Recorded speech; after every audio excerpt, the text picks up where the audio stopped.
ঠিক দেখতে পাচ্ছেন বন্ধুরা, এই ঐতিহ্যবাহী সুতির হাট, নওগাঁ জেলার বিখ্যাত ঐতিহ্যবাহী সুতির হাট মান্দাই।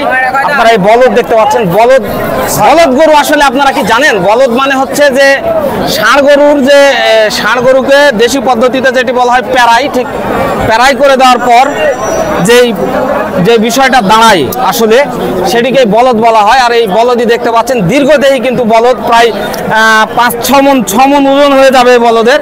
দেখতে পাচ্ছেন আপনারা এই সুতির হাটে বলদ। আর তো আমি এই মালিকের কাছ থেকে জানতে চাইবো আসলে কিভাবে একে বলদ করা হলো। ভাই বলদ করলেন কিভাবে?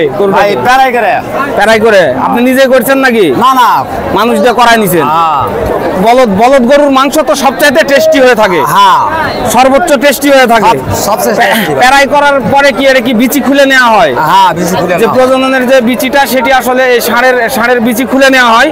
দেখতে পাচ্ছেন আপনারা, এটি কিন্তু বলদ গরু, জোড়া বলদ আছে। তো জোড়া বলদ গরুর দাম কত হাঁকছেন কুরবানির জন্য? 360, অর্থাৎ এক জোড়া বলদ গরু 3,60,000। দুইটাই মিলে ওজন কত হতে পারে?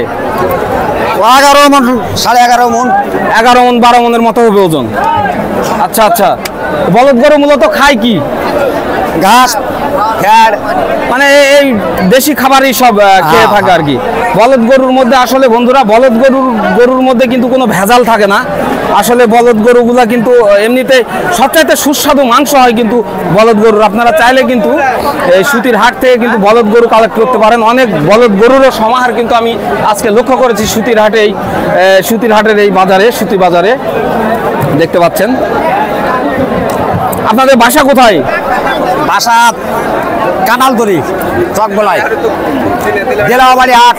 ও, দেলোয়াবাড়ি। আচ্ছা, বুঝতে পাচ্ছেন। দেখতে পাচ্ছেন বলদ গরু, আসলে বলদ গরু হচ্ছে একটি গরুর মধ্যে সবচাইতে শৈল্পিক একটি গরু হয়ে থাকে এবং এদের মাংস সবচাইতে সর্বোচ্চ টেস্টি হয়ে থাকে। দর্শক বন্ধুরা দেখতে পাচ্ছেন, একদমই কিন্তু এটি দেশি একটি ষাঁড় দেখতে পাচ্ছেন।